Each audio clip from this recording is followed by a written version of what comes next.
नमस्ते साथियों, मैं आपके लिए फिर से बिहार शिक्षक एग्जाम से रिलेटेड नए प्रश्न लेकर हाजिर हुए हैं। इसमें जो है खान सर की बुक, प्लेटफॉर्म की बुक, एडुटेरिया की बुक, इन सारे प्रश्नों का निचोड़ जो है मैं आपके लिए आज की क्लास में कराने वाले हैं। तो बहुत बेहतरीन क्लास होने वाली है आज की। और डेली हम लोग यहाँ पे जो है 50 प्रश्नों को कर रहे हैं, डेली प्रश्न कर रहे हैं।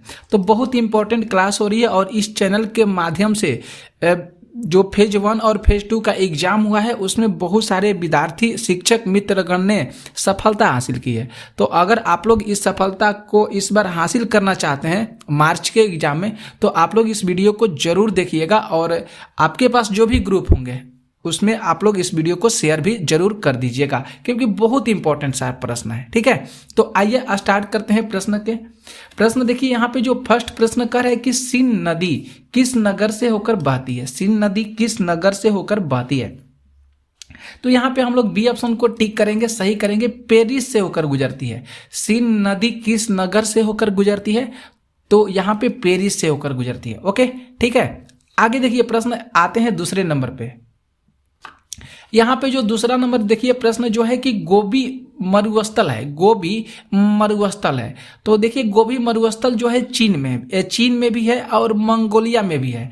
लेकिन यहाँ पे जो ऑप्शन जो दिया गया है केवल चीन दिया गया है, इसलिए हम लोग इसको चीन को सही करेंगे। अब बहुत सारे विद्यार्थियों को डाउट होगा कि गोबी मरुस्थल सर तो मंगोलिया में है। नहीं है, मंगोलिया में भी है, लेकिन आप लोग ध्यान में रखिएगा कि जो गोबी मरुस्थल का विस्तार है वह चीन मंगोलिया से लेकर चीन तक है। गोबी मरुस्थल का जो विस्तार है वह मंगोलिया से लेकर चीन तक है। ठीक है, इसीलिए यहाँ पे मंगोलिया नहीं दिया गया है, चीन दिया गया है, इसलिए यहाँ पे चीन ऑप्शन सही होगा। ओके, ठीक है ना। आगे देखिए प्रश्न चलते हैं तीसरे नंबर पे।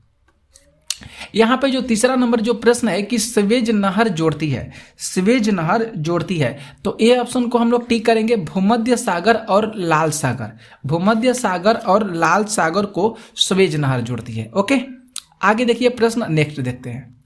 यहाँ पे जो अगला प्रश्न है चौथा कि बिहार राज्य जो है अवस्थित है निम्न देशांतरों के मध्य। बिहार राज्य अवस्थित है निम्न देशांतरों के मध्य। ठीक है, तो यहाँ पे अगर हम देखेंगे तो यहाँ पे कोई भी ऑप्शन सही नहीं होगा। डी ऑप्शन जो है इसमें सही हो रहा है। इनमें से कोई नहीं होगा, इनमें से कोई नहीं होगा। आगे देखिए प्रश्न 5 पे।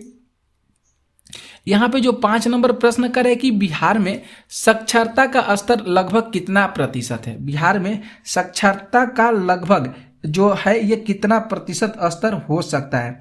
तो इसका ऑप्शन जो होगा हम लोग सी सही करेंगे। 61.8% है। 61.8% है। अब ये जो 61.8% बताया जा रहा है आप लोग को, यहाँ पे 2011 के जनगणना के अनुसार 2011 की जनगणना के अनुसार बिहार में जो साक्षरता का स्तर था वह 61.8% था। ठीक है, जो देश का सबसे कम साक्षरता प्रतिशत वाला जो राज्य है वह अपना राज्य है बिहार। ओके, तो ध्यान में रखिएगा। ठीक है ना। और हम लोग डेली 50 प्रश्न करते हैं। आप लोग अभी तक से टेलीग्राम चैनल को ज्वाइन नहीं किए हैं तो आप लोग जरूर टेलीग्राम चैनल को ज्वाइन कर लीजिएगा। हाँ, एक बात हम आप लोगों से बताना भूल गए कि नीचे डिस्क्रिप्शन में एक वेबसाइट का लिंक दिया गया है।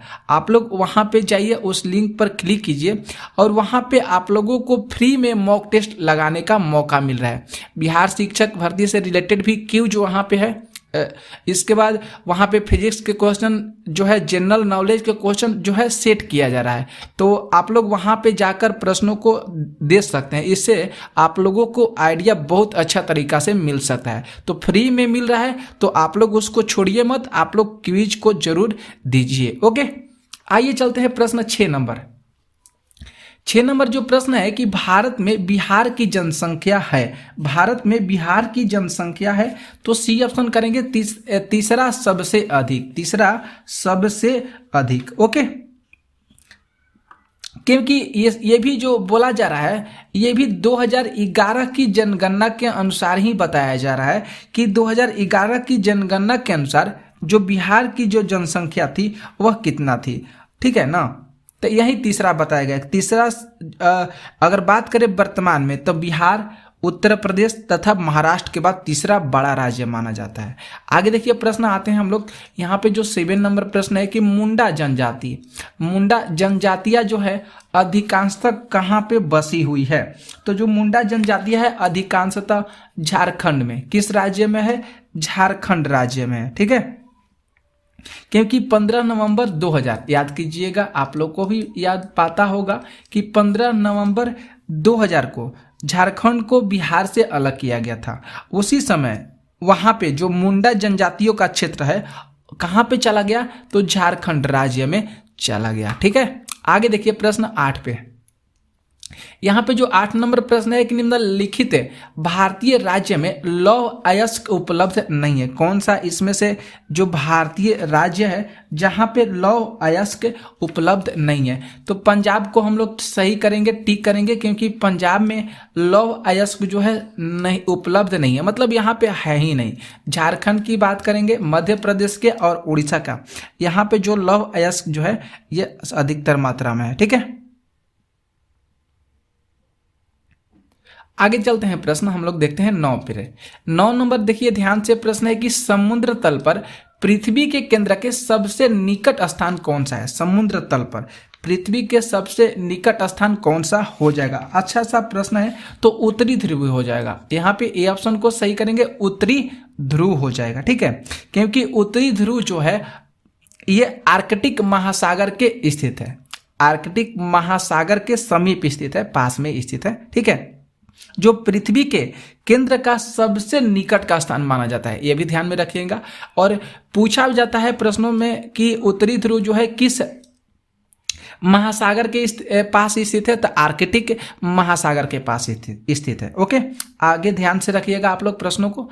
आगे देखिए प्रश्न जो 10 नंबर है कि यहाँ पे विभिन्न राज्य और उनके लोकप्रिय नृत्य दिया गया। आंध्र प्रदेश, असम, हिमाचल प्रदेश और राजस्थान दिया गया। अब यहाँ पे अगर हम लोग को देखना है कि कौन सा ऑप्शन यहाँ पे सही हो रहा है, अगर हम लोग को मिलान करना है तो देखेंगे तो यहाँ पे जो ऑप्शन सही होगा सी ऑप्शन को सही करेंगे। जो आंध्र प्रदेश का लोक नृत्य हो जाएगा बुर्रा हो जाएगा, असम का बिहू होगा, हिमाचल प्रदेश नट्टी और राजस्थान घूमर हो जाएगा। तो ध्यान में रखिएगा, याद रखिएगा, इंपॉर्टेंट चीज आप लोगों को बता रहे हैं। आंध्र प्रदेश बुर्रा, असम बिहू, हिमाचल प्रदेश नट्टी, राजस्थान घूमर। आगे देखिए प्रश्न 11 नंबर प्रश्न है यहाँ पे कि लक्षद्वीप टापू अवस्थित है। लक्षद्वीप जो टापू है ये कहाँ पे स्थित है। तो जो लक्षद्वीप टापू है दक्षिण पश्चिम भारत में स्थित है, दक्षिण पश्चिम भारत। यहाँ पे देख सकते हैं ए ऑप्शन सही होगा। लक्षद्वीप जो टापू है ये अरब सागर में स्थित है, ठीक है, ये अरब सागर में स्थित है और ये दक्षिण पश्चिम भारत में स्थित केंद्र शासित प्रदेश भी माना जाता है। और इसकी राजधानी कहाँ है, तो कावारती है। कहाँ है इसकी राजधानी, लक्षद्वीप की, तो कावारती जो है इसकी राजधानी है, ओके। आगे देखिए प्रश्न 12 पे। 12 प्रश्न है कि ओजोन परत बताती है। ओजोन परत ये बताती है, ओजोन परत। तो ओजोन परत क्या बताती है, ध्यान से रखिएगा। तो देखेंगे ऑप्शन के अनुसार हम लोग टिक करेंगे कि यहाँ पे डी ऑप्शन सही हो रहा है कि ओजोन परत जो है ये पृथ्वी की सतह से 15 से 20 किलोमीटर ऊपर से वायुमंडल की परत को बताती है। कौन सा, ओजोन परत। और सूर्य की जो किरणें आती है उससे हम लोगों को मदद मिलता है ओजोन परत की सहायता से, क्योंकि अगर डायरेक्ट उसकी विकिरण आएगी तो पृथ्वी पर कोई भी जीव जंतु, मनुष्य, प्राणी कोई भी जीवित नहीं रह सकता है। तो ओजोन परत जो है हम लोगों के लिए, जो पृथ्वी पर जितने भी जीव जंतु निवास करते हैं उनको बहुत हेल्प करता है, मदद करता है, ठीक है। आगे देखिए प्रश्न 13 देखते हैं। 13 नंबर जो यहाँ पे प्रश्न देख सकते हैं कि बृहत्तर बोला गया है। बृहत्तर हिमालय का दूसरा नाम क्या है। तो बृहत्तर हिमालय का जो दूसरा नाम हो जाएगा हिमाद्री है। बृहत्तर हिमालय का दूसरा नाम हिमाद्री है। आगे देखिए प्रश्न 14 प्रश्न है, पृथ्वी तक पहुंचने के लिए सूर्य से चला प्रकाश समय लेता है। मतलब पृथ्वी तक पहुंचने के लिए जो सूर्य का जो प्रकाश होता है वह कब तक पृथ्वी पर आ जाता है, तो वह 8 मिनट लगता है। 8 मिनट आने में लगता है सूर्य के प्रकाश को पृथ्वी पर, ठीक है। 15 देखा जाए अगर प्रश्न कि ज्वालामुखी के कप आकार, ज्वालामुखी के कप आकार के मुख को क्या कहते हैं? तो ज्वालामुखी के जो कप आकार के मुख होते हैं उसे क्रेटर कहा जाता है। उसे क्या कहा जाता है? तो उसे क्रेटर कहा जाता है। आप लोग इस वीडियो को बहुत शेयर कीजिएगा, आप लोगों के पास जो भी ग्रुप के लिंक होंगे, ठीक है। 16 देखिए ध्यान से प्रश्न है कि सबसे बड़ा तेल निर्यातक देश कौन सा है? तो वह हो जाएगा सऊदी अरब। सऊदी अरब में सबसे ज्यादा जो तेल का निर्यात होता है, ठीक है। अभी आप लोग को भी ठीक है साथियों, सऊदी अरब याद कीजिएगा। आगे देखिए प्रश्न 17 नंबर जो यहाँ पे प्रश्न है कि सहात्स, जो सहात्स है यह विश्व का सबसे सुंदर गर्म और हल्का ऊन माना जाता है, सहात्स, ठीक है। और यह जो माना जाता है तो ये किस देश में पैदा होता है? सहात्स। तो ये जो देश का जो नाम हो जाएगा उस देश का नाम है उज्बेकिस्तान। यह कहाँ पे पैदा होता है? तो उज्बेकिस्तान में पैदा होता है।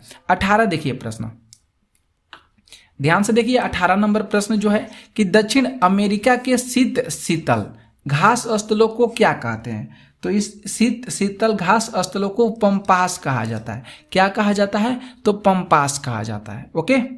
19 नंबर देखिए प्रश्न, 19 नंबर जो प्रश्न है कि वर्ष दीर्घतम होते हैं, वर्ष दीर्घतम होते हैं। तो ये जो वर्ष दीर्घतम होते हैं ये प्लूटो पर होते हैं। दीर्घ सबसे ज्यादा वर्ष कहाँ पे होते हैं? तो प्लूटो ग्रह पे होते हैं। 20 नंबर देखिए ध्यान से प्रश्न, किस खनिज से रेडियम प्राप्त किया गया था? किस खनिज से रेडियम प्राप्त किया गया था? तो अर्ध बिटुमेनी से रेडियम प्राप्त किया गया था। किस खनिज से जो है जो माफ कीजिएगा, किस खनिज से रेडियम प्राप्त किया गया था, ये पूछा गया दोस्तों। तो पिंच ब्लेड याद कीजिएगा, यहाँ पे तो नहीं दिया गया है, ऑप्शन में गलत हो गया है, लेकिन याद कीजिएगा पिंच ब्लेड। आप लोगों को हम लिख कर बता देते हैं कि किस खनिज से रेडियम प्राप्त किया जाता है, तो पिंच ब्लेड से रेडियम प्राप्त किया जाता है। आगे देखिए प्रश्न 21 नंबर प्रश्न है कि कोयले का समान प्रकार कौन सा होता है? तो कोयले का जो समान प्रकार हो जाएगा वह बिटुमेनियम हो जाएगा, बिटुमिनस कोयला होता है। आगे देखिए प्रश्न 22 नंबर प्रश्न है कि भारत का राष्ट्रीय स्तनी कौन सा है? तो भारत का जो राष्ट्रीय स्तनी हो जाएगा वह बाघ हो जाएगा, ठीक है।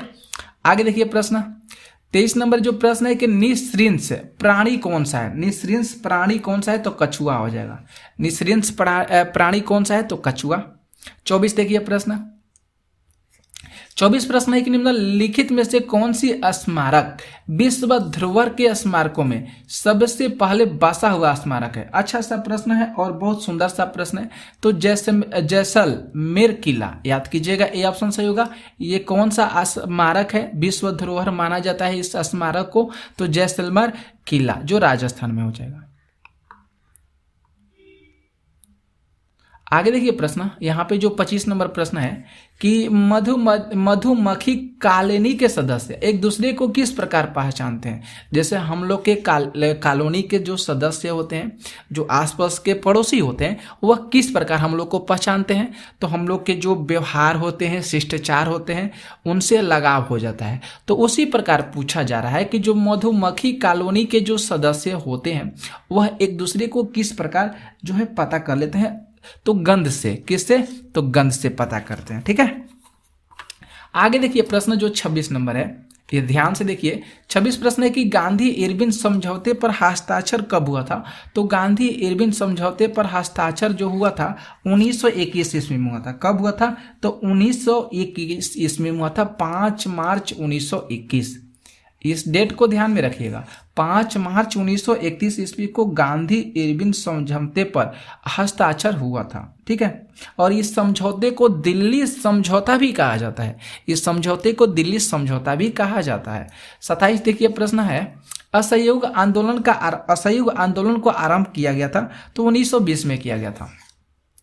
असहयोग आंदोलन को 1 अगस्त, इस डेट को भी याद कीजिएगा, 1 अगस्त 1920 को असहयोग आंदोलन को आरंभ किया गया था। और जो चौरा चोरी की घटना हुआ था वह 5 फरवरी 1922 ईस्वी को हुआ था। 5 फरवरी 1922 ईस्वी को चौरा चोरी की घटना हुआ था। आगे देखिए प्रश्न 28 नंबर प्रश्न है कि राजेंद्र प्रसाद कहाँ के रहने वाले थे? तो ये जो है बिहार के रहने वाले थे। राजेंद्र प्रसाद जी जो है ये बिहार के रहने वाले थे। आगे देखिए प्रश्न 29 प्रश्न है कि जयप्रकाश नारायण किस आंदोलन से संबंधित है? तो ये भारत छोड़ो आंदोलन, डी ऑप्शन को देखेंगे तो सही होगा। भारत छोड़ो आंदोलन से जयप्रकाश नारायण जी जो है ये संबंधित है। इनको लोकनायक के नाम से भी जाना जाता है। लोकनायक के नाम से प्रसिद्ध कौन नेता है? तो जयप्रकाश नारायण है। ओके, आगे देखिए प्रश्न हम लोग चलते हैं 30 नंबर प्रश्न है कि बिरसा मुंडा किसके पक्ष में थे? तो बिरसा मुंडा जो थे ये झारखंड के पक्ष में थे। किस पक्ष में थे? झारखंड के पक्ष में थे। आगे देखिए प्रश्न 31 नंबर प्रश्न है कि अशोक के शासनकाल में बौद्ध सभा किस नगर में आयोजित की गई थी? तो पाटलिपुत्र में आयोजित की गई थी। अशोक किसके शासनकाल में? तो अशोक के शासनकाल में किस सभा का आयोजन किया गया था? तो बौद्ध सभा का आयोजन किया गया था। कहाँ पे? तो पाटलिपुत्र में। ओके दोस्तों, आप लोग इसे वीडियो को लाइक जरूर कीजिएगा और जितना हो सकेगा आप लोग शेयर भी जरूर कर दीजिएगा।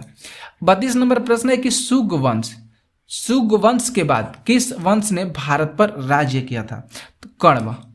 यहाँ पे जो कण्व दिया गया है ये जो वंश है ये शुग वंश के बाद जो है भारत पर राज किया था। ओके, 33 प्रश्न है कि कुमार संभव महाकाव्य किस कवि ने लिखे थे? तो ये कालिदास लिखे थे। किस कवि ने लिखे थे कुमार संभव? कालिदास के द्वारा लिखा गया था। किसके द्वारा लिखा गया था कुमार संभव? महाकाव्य जो है ये कालिदास के द्वारा लिखा गया था और कालिदास को भारत का शेक्सपियर भी कहा जाता है। आगे देखिए प्रश्न 34 नंबर प्रश्न है कि कौटिल्य के अर्थशास्त्र में किस पहलू पर प्रकाश डाला गया है? तो ये पहलू जो हो जाएगा राजनीतिक नीतियाँ ये जो पहलू है कौटिल्य के अर्थशास्त्र में इस पर प्रकाश डाला गया है। ओके, आगे देखिए प्रश्न हम लोग आते हैं 35 नंबर प्रश्न पे। 35 नंबर जो प्रश्न है कि तैमूर के आक्रमण के बाद भारत में किस वंश का राज स्थापित हुआ था? तो ये सैयद वंश का राज स्थापित हुआ था। किस वंश का? तो सैयद वंश का जो है राज स्थापित हुआ था। प्रश्न चलते हैं हम लोग 36 नंबर जो प्रश्न है कि निम्नलिखित में से किस सुल्तान के दरबार में सबसे अधिक गुलाम थे? किस सुल्तान के दरबार में? तो फिरोज शाह तुगलक के दरबार में सबसे अधिक गुलाम थे सुल्तान। ओके, आगे देखिए प्रश्न 37 नंबर। अच्छे प्रश्न है, देख सकते हैं आप लोग कितना इंपॉर्टेंट प्रश्न करा रहे हैं। 37 नंबर प्रश्न है कि निम्नलिखित में से किस मुगल बादशाह ने अंग्रेजों को उनके व्यापार में मदद करने के लिए एक महत्वपूर्ण फरमान दिए थे? तो यहाँ पे फर्रुख सियार, याद कीजिएगा फर्रुख सियार जो है इन्होंने सबसे ज्यादा फरमान दिए थे, मदद भी किए थे। 38 नंबर देखिए प्रश्न है कि निम्नलिखित में से किस सुल्तान ने बेरोजगारों को रोजगार दिलाया था? तो फिरोज शाह तुगलक जी जो थे ये बेरोजगारों को रोजगार दिलाए थे। ठीक है, 39 नंबर जो प्रश्न है कि 1857 के विद्रोह को किस उर्दू कवि ने देखा था? 1857 के विद्रोह को उर्दू कवि की बात किया तो गालिब सही होगा। यहाँ पे उर्दू कवि थे गालिब। इन्होंने ये 1857 की जो विद्रोह हुआ था उनको देखे थे। कौन? गालिब देखे थे। ठीक है, तो ध्यान में रखिएगा, इंपॉर्टेंट सा प्रश्न है। और इनकी मृत्यु जो है 1869 में हुआ था। 1869 में इनका मृत्यु भी हो गया था। 40 प्रश्न है कि निम्नलिखित में से कौन 1857 के विद्रोह में अंग्रेजों का सबसे कट्टर दुश्मन था? तो मौलवी अहमदुल्ला शाह। यहाँ पे ए ऑप्शन को देख रहे हैं, मौलवी अहमदुल्ला शाह जो थे ये 1857 के विद्रोह में अंग्रेजों के सबसे कट्टर दुश्मन थे। कौन? तो मौलवी अहमदुल्ला शाह। आगे देखिए प्रश्न 41 प्रश्न है कि पुर्तगाली उपनिवेश का प्रथम वायसराय भारत में कौन हुआ? तो याद कीजिएगा अल्मीडा। हाँ ठीक है, सी ऑप्शन सही होगा, अल्मीडा हुआ था। कौन सा वायसराय हुआ था? तो अल्मीडा हुआ था, क्योंकि जो वायसराय का बात कर सकते हैं 1498 में वास्को डी गामा जो थे वह भारत में जो है आए थे। ठीक है, और 1505 ईस्वी में अल्मीडा जो है भारत में प्रथम पुर्तगाली वायसराय बनकर आया था। ध्यान में रखिएगा। 42 जो प्रश्न देखिए कह रहा है कि इलाहाबाद की संधि के बाद रॉबर्ट क्लाइव ने मुर्शिदाबाद का उप दीवान किसे बनाया था? अच्छा सा प्रश्न, बहुत इंपॉर्टेंट सा प्रश्न है। तो मुहम्मद राजा खान को बनाया था। किसको बनाया था? मुहम्मद राजा खान को बनाया था। 43 देखिए प्रश्न, 43 नंबर प्रश्न है कि निम्नलिखित में से कौन सा आयोग 1857 के विद्रोह दमन के बाद भारतीय फौज के नौ संगठन से संबंधित है? तो वह आयोग का नाम हो जाएगा पील आयोग।